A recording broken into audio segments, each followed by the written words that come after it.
Okay ना, अभी कुछ मिनट पहले हम लोग डिस्कस कर रहे थे व्हाट इज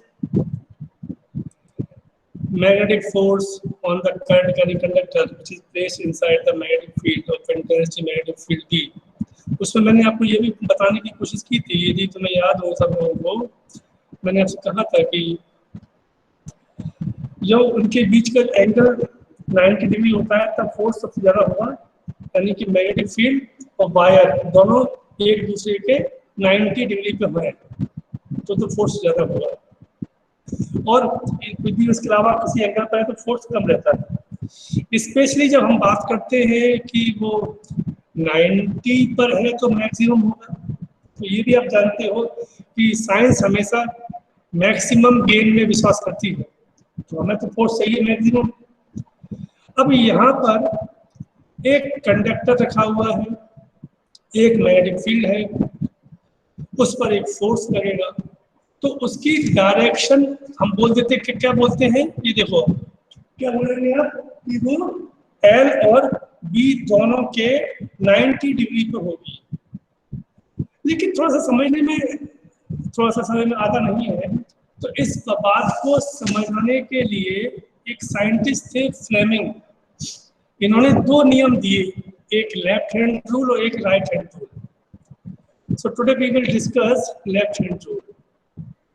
ये शायद आपने 10th में पढ़े होंगे, किसी को याद है क्या 10th yes sir, field magnet current. हाँ, तो चलो मैं आज इसे चेक करूंगा कि आपको कितना याद है 10th में, 10th तुम्हें कितना याद है। तो actually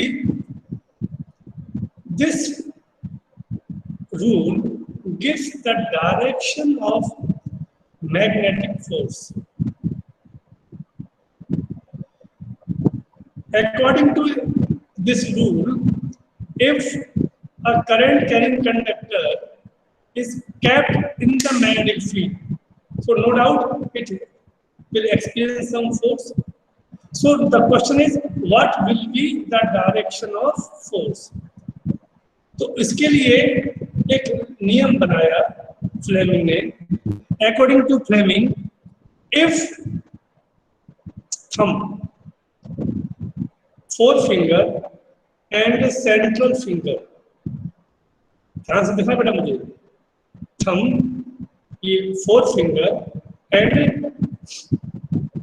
central finger stretch out mutually perpendicular to each other। ध्यान दो बेटा, समझ आ रहा है आपको? तीनों एक दूसरे के कैसे हैं, ठीक? मेरे स्टेटमेंट को बहुत ध्यान से सुनना,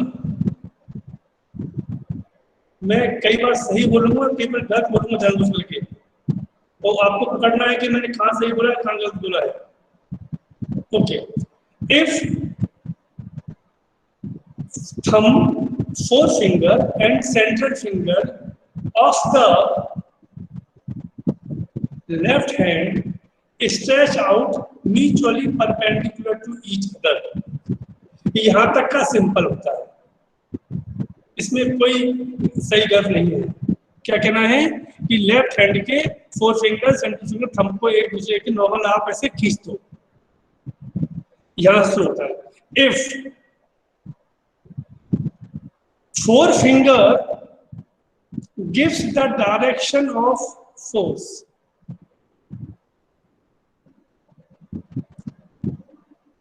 and central finger gives the direction of current,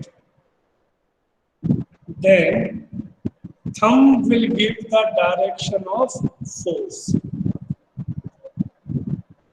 समझ में आ गया क्या आया कि if forefinger gives the direction of force, oh अपना magnetic field,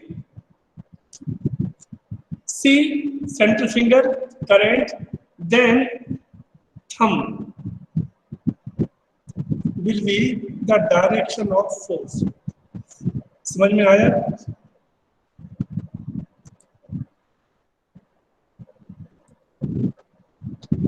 यदि समझ में आ गया हो तो थोड़ा सा वाई लिख दो बेटा। अरे यस सर सर। आपने थोड़ा confuse कर दिया। क्या बेटा? Yes sir. सर आपने पहले बोला सर फोर फिंगर फोर्स करेगी, फिर दोबारा बोला मैग्नेटिक। हाँ, मैं फिर से बोल रहा हूँ ना, अभी मैं सही बोलूंगा, अभी मैं सही बोलूंगा, अभी गलत नहीं बोलूंगा, ध्यान देना। इफ वो पहले तो सिंपल है, four finger centre finger and thumb of left hand mutually perpendicular to each other, okay. If forefinger gives the direction of magnetic field and central finger gives the direction of current, then thumb will give the direction of force। ये है, ठीक, yes समझ में आ गया? यदि four finger yes magnetic field को बताती है और सेंट्रल फिंगर यदि करंट को बताएगी, तो जो उसका फोर्स होगा वो अंगूठे की दिशा में लगेगा, ठीक है। अब मैं फिर से बोल रहा हूं, ध्यान से सुनना। According to Fleming's left rule, four finger is the direction of magnetic field, central finger is the direction of current and thumb is the direction of force, ठीक है। Got it? Yes sir. कोई गलती तो मैंने कोई कुछ गलत तो नहीं बोला ना? नहीं सर सही बोला। किसी को लग रहा हो ऐसा? मैं फिर से बोलता हूँ, according to left hand rule, if four fingers and finger and thumb mutually perpendicular to each other, then forefinger gives the direction of force, central finger gives the direction of current, then thumb will be give the direction of force। सही बोला है? Sir 2 बार force बोल दी sir आप। चलो मैं फिर ठीक है, मैग्नेटिक फोर्स बोल रहा हूँ। हाँ वो मैग्नेटिक फोर्स मैग्नेटिक फील्ड मान लो, एक ही बात है वो। मैं फिर से बोल दूं कि यदि तीनों एक दूसरे के नॉर्मल हैं तो फोर फिंगर मैग्नेटिक फील्ड को बताता है, सेंट्रल फिंगर करंट को बताता है और थंब फोर्स को बताता है। सही बोला है? Yes sir. Yes sir. ये रॉन्ग है सर। वो तो सर कुछ भी चेंज कर लो ना, उसमें फर्क क्या पड़ रहा है? बस अरे तीनों मेरे परपेंडिकुलर होना चाहिए एक तीसरे से। मेरे लाल पीले हरे गुलाबी, अभी डट गया तो दुनिया पलट जाएगी उसमें। जो गोली पड़नी चाहिए सामने वाले में तुझ में आग लगेगी। सर सही तो बोला sir. Sir four finger magnetic field, middle finger मैं current. Sir middle finger magnetic field होता है क्या? Sir middle finger magnetic force magnetic field एक ही बात है, कुछ चलेगा है ना। तो मैं फिर से बोल रहा हूँ, अरे सर कंफ्यूज मैं कर एक दिया। बार सही बोलूंगा, एक बार गलत बोलूंगा, ठीक है? समझ में आ गया? पहले मैं सही बोल रहा हूँ, ठीक है, ध्यान से सुन लेना। और वही इसको, क्योंकि इसमें 99% बच्चे और लगभग 75% से ज्यादा टीचर भी कंफ्यूज जाते हैं, इसलिए मैं कह रहा हूं मैं आपसे। इफ ध्यान देना कि if four finger central finger and thumb of the left hand mutually perpendicular each other, ये सब ओके है, तो इसके बाद बात करते हैं। मैं बस ये बोल रहा हूँ, if fourth finger gives the direction of magnetic field, central finger gives the direction of current, then fourth thumb will be give the direction of force। ठीक है, ये हो गया सही स्टेटमेंट। अब मैं फिर बोल रहा हूँ, यदि वही फिर से बोल रहा हूँ कि वो तीनों आपस में एक दूसरे के नॉर्मल है, ठीक है, वो तो सेम रहेगा। तो four finger gives the direction of magnetic field, central finger gives the direction of current, and thumb gives the direction of force। सही बोला सर। सही है ना? Yes sir. सर जो सर गलत है चेंज कर दिया। क्या बेटा? सही तो सर गलत है सर। जो मिडिल फिंगर रहती है सर, जो मैग्नेटिक फील्ड रहती है सर, वो तो हाँ हाँ, वो तो भूल जाएगी। तो ये मिडिल फिंगर करंट है। करंट करंट सर कंफ्यूज करा रहे हो आप। अब देखो बेटा, नहीं पकड़ पा रहा ना, आप इसमें मैंने मैंने बहुत बड़ी ब्लेंडर मिस्टेक कर रहा हूँ जब रॉन्ग बोल रहा हूँ। मैं क्या बोल रहा हूँ पता है आपको?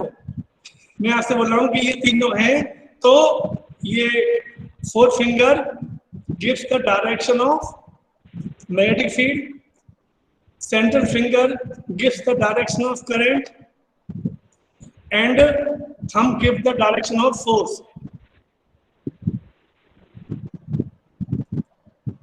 ये रॉन्ग है, पकड़ लिया? अभी तो बोला तो सर ये राइट है। गलत है। मैंने अभी कहा है आपसे कि अब मैं अभी जो स्टेटमेंट बोल रहा हूँ वो रॉन्ग बोल रहा हूँ, उसको पकड़ना है आपको कि मैं क्या गलती कर रहा हूँ। Four finger gives the direction of magnetic field, central finger या middle finger gives the direction of current, and thumb gives the direction of force. Sir वो आपका राइट सर ये सही है, हैंड तो अब नहीं जो अभी बदल आपने दिया बोला ना आपने? ये सही है। सर जो थंब होगा वो फोर्स से एक्सपीरियंस किया है वो शो करेगा। नहीं, चलो Sir, if central finger gives the direction of current, then thumb gives the direction of force. फिर से बोलना, फिर से बोलना, फिर से बोलना, क्या बोला आपने? XYZ Sir, if central finger gives the direction of current, then thumb gives the direction of force. हाँ तो एक ही बात तो है। तो मैं तुम्हें कह रहा हूँ कि this is the direction of magnetic field, this is the direction of current, and this is the direction of force. और मैं क्या बोल रहा ये हूँ? सही है सर। हाँ देखो, मंजिल में बुद्धि सही है। आयुष, अब बोल। सर मिडिल फिंगर करंट है, हाँ, और sir four finger magnetic field है, और सर थंब है फोर्स है। तो सर हाँ। वही तो आप बोल रहे हो तब से। मैं बोल रहा हूँ, मेरी को सुनते कहाँ है? मेरी को सर सुनी? पर हाँ बोल आयुष। सर वो पहले सर वो फोर फिंगर होनी चाहिए, उसके बाद मिडिल फिंगर, फिर थंब आएगा। हाँ तो मैं वही तो बोल रहा हूँ भाई कि this is four finger gives the direction of magnetic field, central finger gives the direction of current, and thumb gives the direction of force. मैं वही तो बोल रहा हूँ, पहले ये फिर ये सर फिर ये बोल रहा हूँ।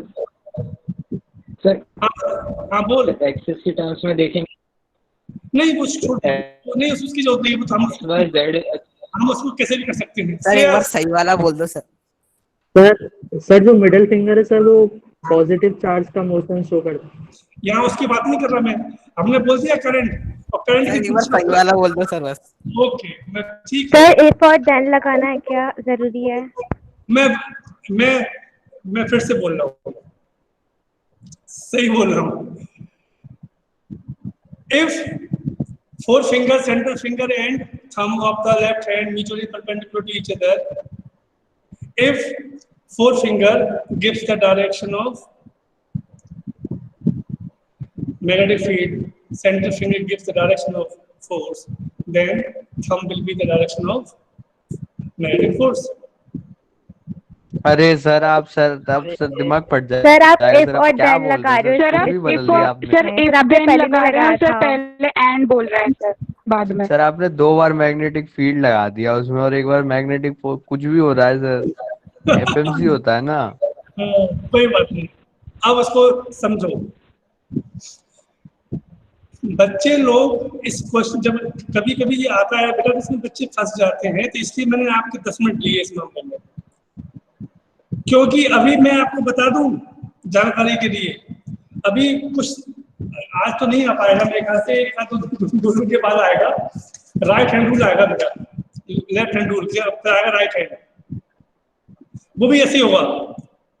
उसमें भी हम ऐसे करेंगे एक दूसरे के, वहां पर भी ये करंट होगा, यहाँ पर ये जो मैग्नेटिक फील्ड होगा वहां पर भी ये फोर्स होगा। ध्यान देना, समझ आ रही है आपको? फ्लेमिंग लेफ्ट हैंड रूल हो और चाहे राइट हैंड रूल हो, दोनों में जो सेंट्रल फिंगर है वो करंट है, दोनों में जो फोर फिंगर है वो मैग्नेटिक फील्ड है, और दोनों में ही जो अंगूठा है थंब वो फोर्स है। तो उसमें इतना ज्यादा दिमाग का दही हो जाता है, इसलिए मैं तुमसे कह रहा हूं।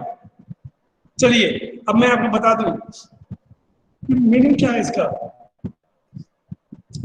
ध्यान देना, एक चीज में कोई डाउट नहीं है, ये फोर फिंगर मैग्नेटिक फील्ड रहेगा, ध्यान सुनना, मैग्नेटिक फील्ड, और ये करंट है और ये फोर्स है, इसमें कहीं कोई दिक्कत की बात नहीं है। Always either left hand rule or right hand rule, in both cases four finger gives the direction of magnetic field, central finger gives the direction of current, and thumb gives the direction of force.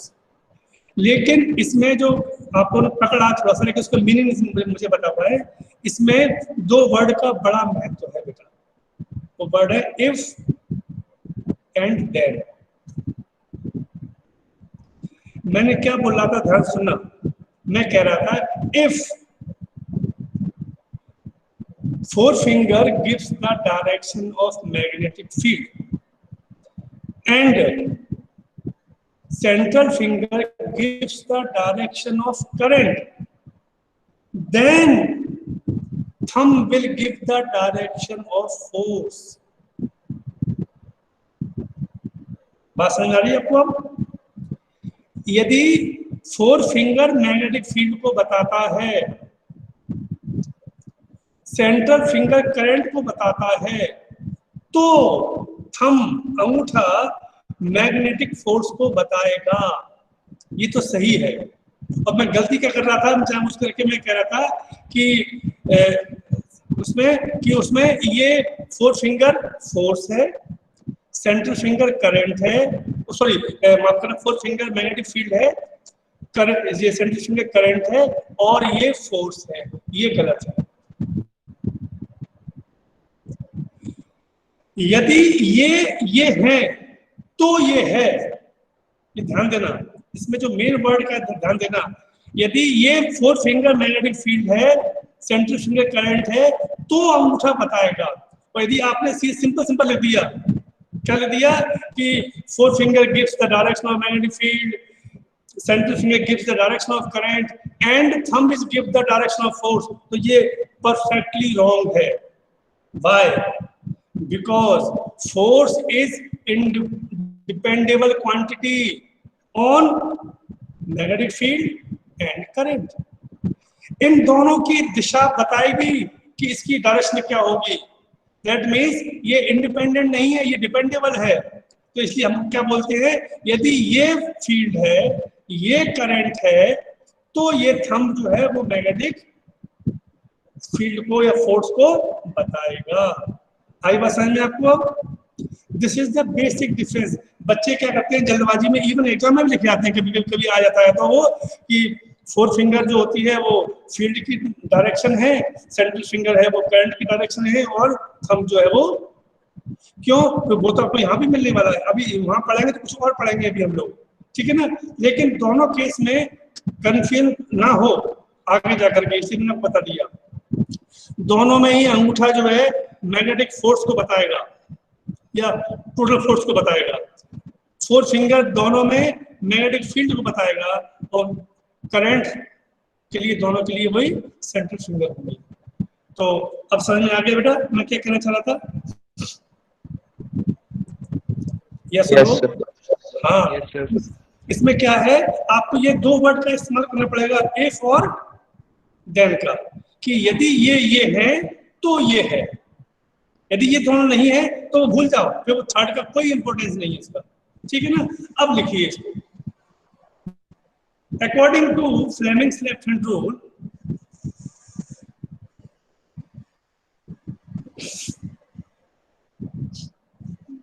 according to Fleming left hand rule, stretch the left hand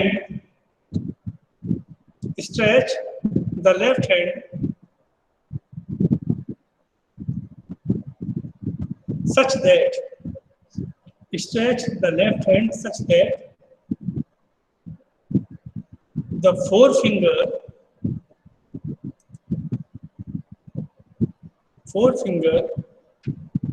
comma central finger and thumb are mutually perpendicular to each other.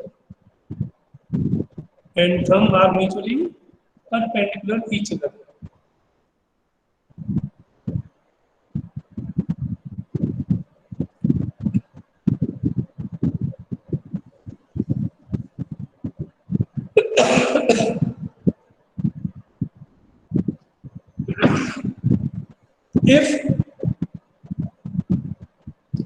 forefinger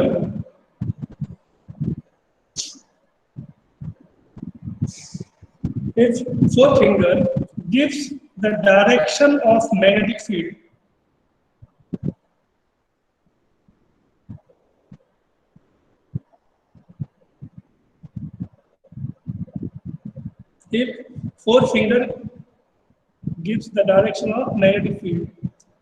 and central finger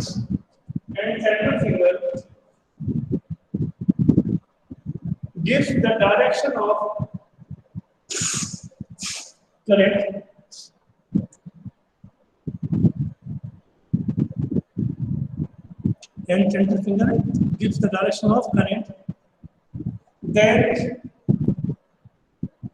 then thumb gives the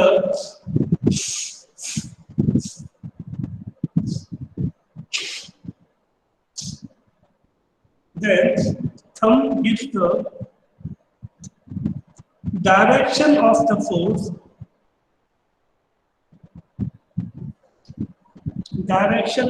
force acting on the conductor.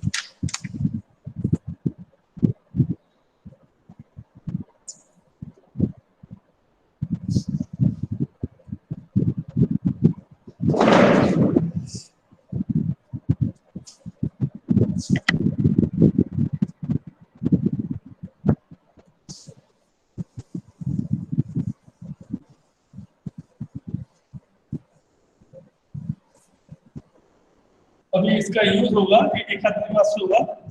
अब आज का heading है charge particle moving in a uniform electric field.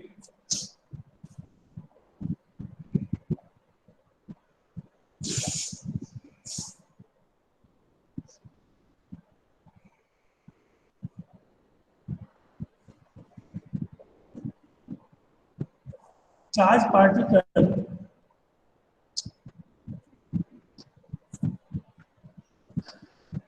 moving in a uniform electric field।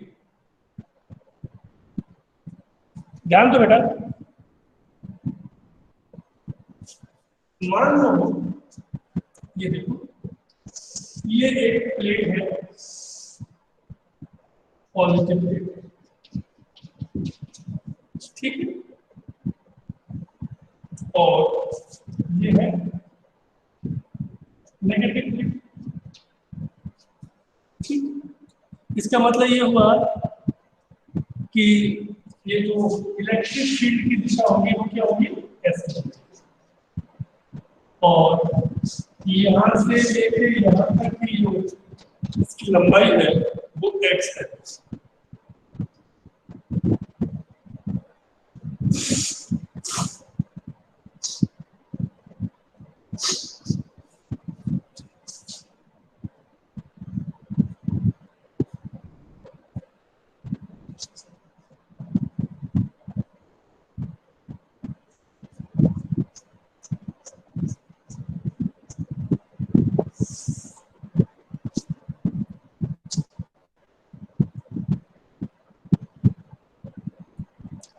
बच्चों ये वो point है कि यहाँ पर एक प्लस क्यू चार्ज रखा हुआ है। अब ये चार्ज इसके अंदर जाएगा, तो आप सभी को पता होगा क्योंकि ये पॉजिटिव चार्ज है, ये मान लो एक्स एक्सिस है, इसको आप समझ सकते हैं यहाँ पर इलेक्ट्रिक फील्ड वाई एक्सिस पे है और चार्ज जो है एक्स एक्सिस पर मूव कर रहा है। अब क्या होगा कि जब ये चार्ज ऐसे जाएगा, इसके पास अपनी स्पीड होगी, इसकी अपनी खुद की काइनेटिक एनर्जी होगी, तो क्या करेगा ये आगे बढ़ेगा। लेकिन साथ साथ में ये क्योंकि पॉजिटिव है, ये पॉजिटिव तो उसको रिपेल करेगा, तो ये ऐसे तिरछा हो जाएगा, ये ऐसे ऐसे ऐसे ऐसे ऐसे ये ऐसे जाएगा। और यहाँ आकर के ये फील्ड खत्म हो गया, तो इसके बाद ये सीधा यहाँ पर जैसे यदि ये फील्ड नहीं होता, यदि ये फील्ड नहीं होता तो क्या होता?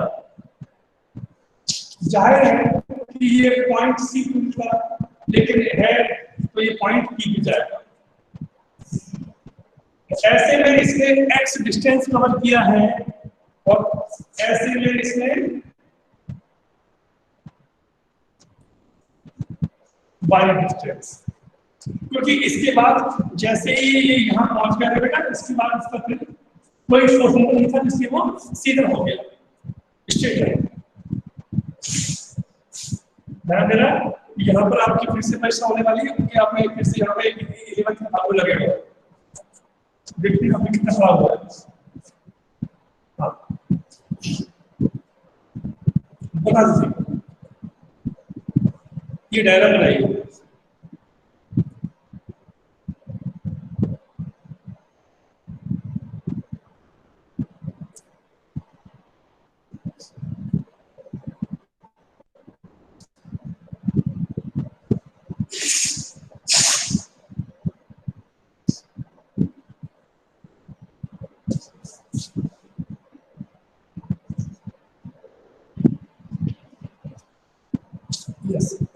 लिखिएगा।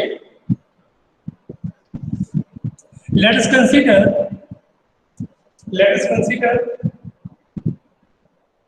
a uniform electric field vector E.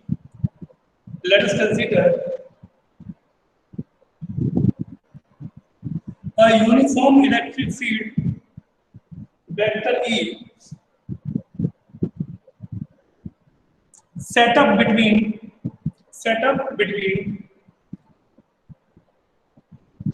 two oppositely charged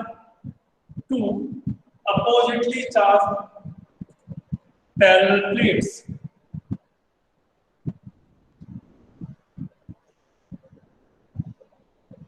And a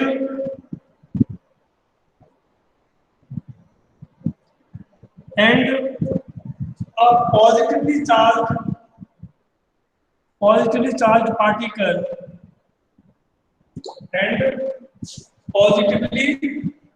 particle having charge plus q and mass small m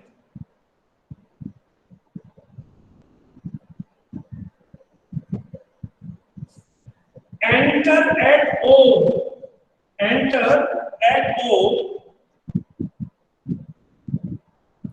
with velocity v, with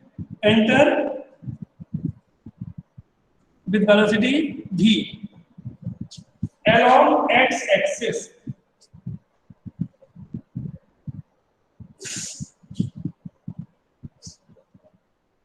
Then force acting on charge particle due to electric field is given by F is equal to QE.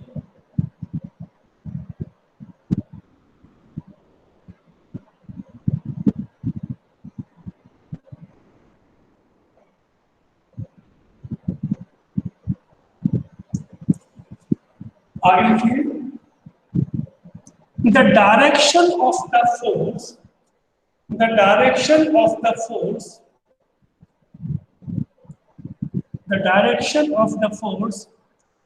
is along the direction of electric field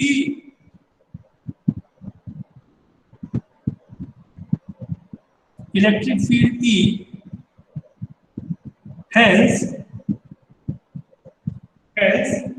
the charged particle deflected accordingly,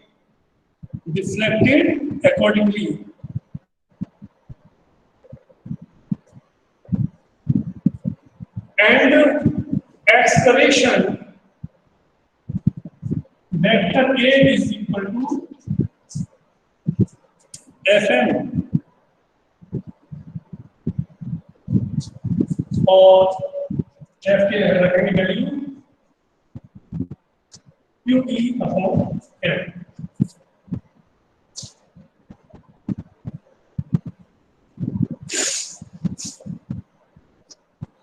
sir एक बार हाँ, F equal to QE के बाद F equal to Q पर लिखिएगा। The magnitude acceleration produced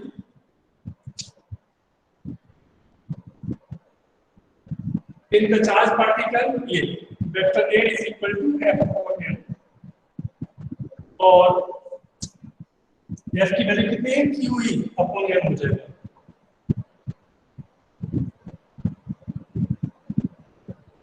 आगे लिखिए, the magnitude of acceleration is given by A is equal to QE upon M। हम लोग का बैठा है, हमको कितना भी था मैग्नीट्यूड की जरूरत है।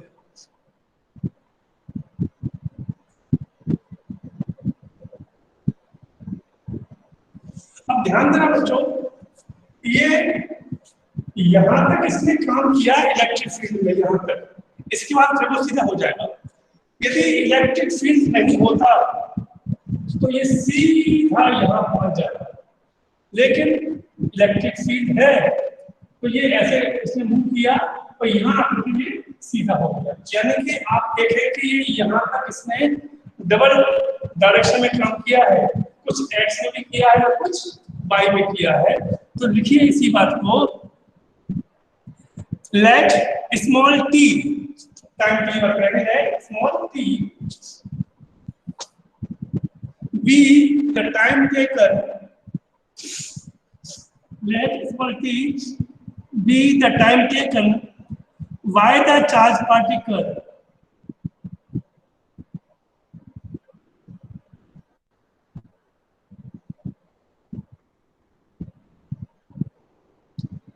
and it covers x distance along x axis, it covers x distance along x axis and y along y axis।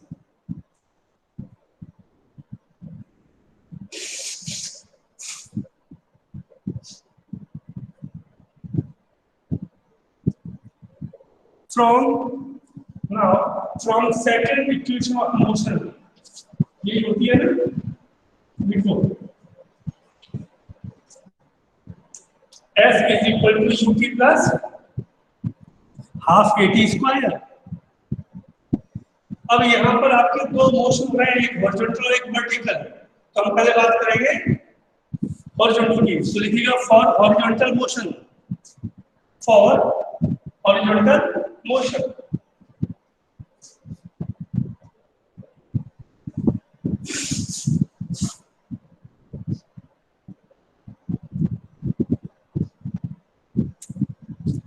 Horizontal बेटा मोशन के लिए जो s है ना, s वो कितना है x,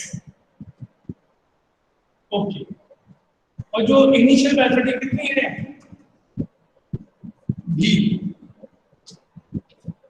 और एक्सेलरेशन कितना है 0। क्यों? क्योंकि फोर्स इस दिशा में है, इस दिशा में कोई फोर्स नहीं है, क्योंकि जो इलेक्ट्रिक फील्ड लग रहा है ना वाई एक्सिस पर है, एक कितना हो जाएगा 0।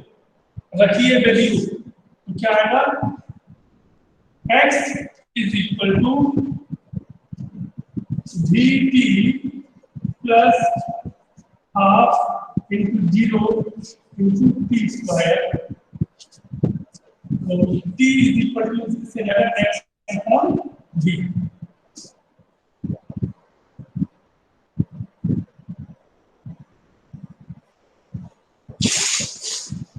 अब देखिए now for vertical motion, for vertical motion आप सभी को पता होगा, उसमें जो s है वो कितना हो जाएगा y,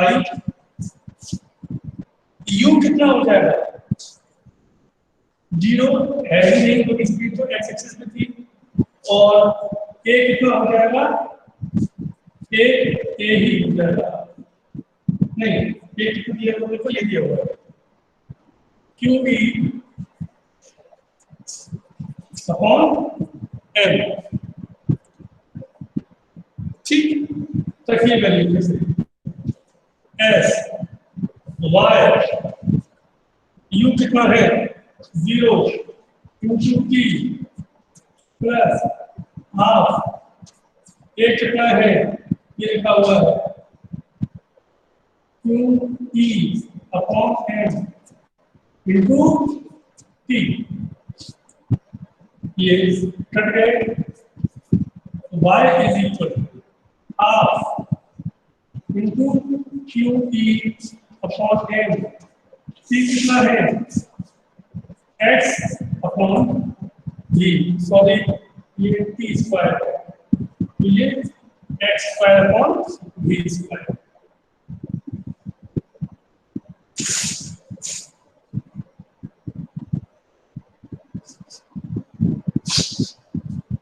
यानी बच्चों इसमें मुझे बताओ ये जो वैल्यू है ये कांस्टेंट है कि नहीं,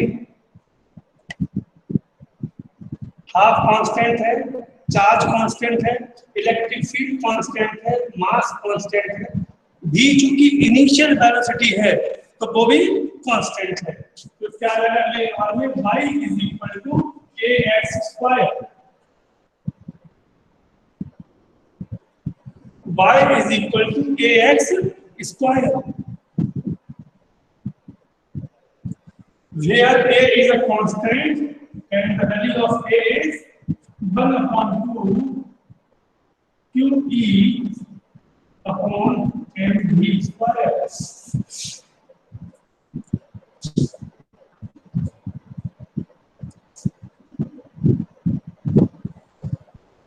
ये क्या लिखा हुआ है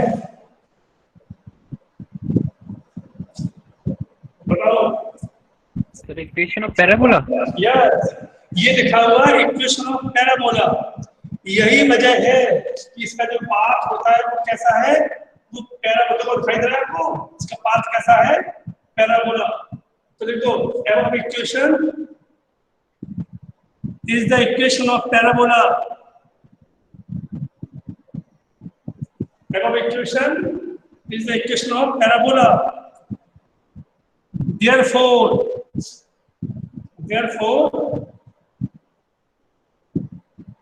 charge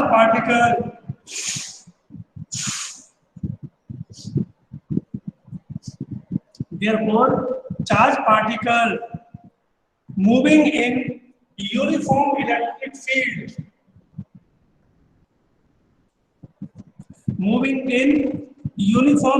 field,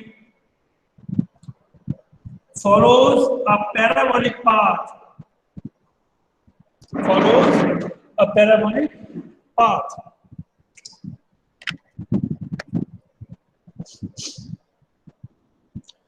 प्यारे बच्चों क्या समझ में आया कि यदि किसी चार्ज पार्टिकल को आप किसी इलेक्ट्रिक फील्ड में से पास करेंगे तो उसका जो पाथ होगा वो पैराबोलिक पाथ होगा। ठीक, कल भी अपनी क्लास है, कल कौन सा पीरियड मेरा लास्ट आई थिंक, क्यों बच्चों मेरा लास्ट कल कौन सा पीरियड है,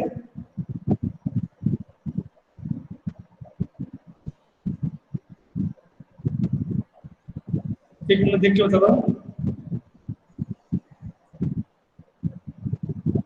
सर लास्ट ही है सर, लास्ट।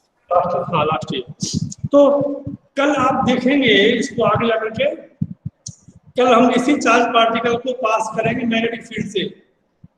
तो कल देखेंगे कि कल उसका पाथ कैसा होगा, बहुत ही इंटरेस्टिंग टॉपिक है कल का।